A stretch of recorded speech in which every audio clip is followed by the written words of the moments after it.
Firasat buruk pria Palembang yang batal nikah H-1 acara disebut jadi aneh sebelum prosesi lamaran.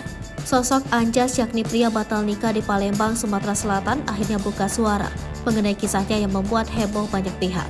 Diketahui, jika sebelumnya kakak Anjas mengungkapkan kisah sang adik batal menikah dengan calon mempelai wanita H-1 acara karena kesepakatan nikah tak sesuai. Hingga akhirnya kini Anjas mengungkapkan firasat buruknya lewat mimpi sebelum batal nikah H-1 dengan sang calon mempelai wanita.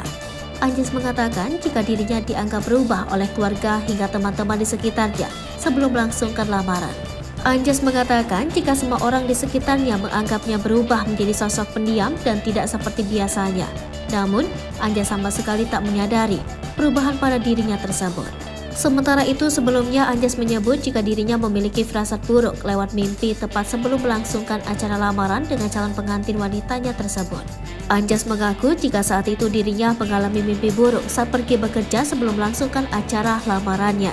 Waktu itu, aku tidur di bangku mobil dan masih dalam perjalanan pas waktu kerja menuju luar kota.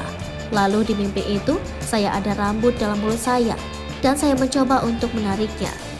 Pada saat saya tarik keluar itu rambut, ikut keluar juga semua isi perut saya. Ujar Anjas kepada Tribun Sumsel. Tak hanya itu saja, keanehan juga Anjas rasakan kepada calon mempelai wanitanya. Saat itu, Anjas yang ingin datang ke rumah sang mempelai wanita di hari yang berbeda dengan keberangkatan keluarganya. Namun hal itu ditolak oleh calon istri. Jadi waktu itu aku diminta sama ibunya untuk datang lebih cepat dibandingkan dengan keluarganya. Namun pas waktu koordinasi dengan mantan calon istri saya, ternyata tidak diperbolehkan dan dimintanya untuk datang berbarengan dengan orang tua saya, ujarnya. Meskipun telah menuruti permintaan calon istrinya, Anjas merasa kaget karena dirinya masih saja diperlakukan kurang baik dengan pihak wanita. Kaget kami pas kami datang tidak ada sama sekali nuansa orang yang akan menikah. Tenda yang untuk acara tersebut hanya beratap terpal, imbuhnya.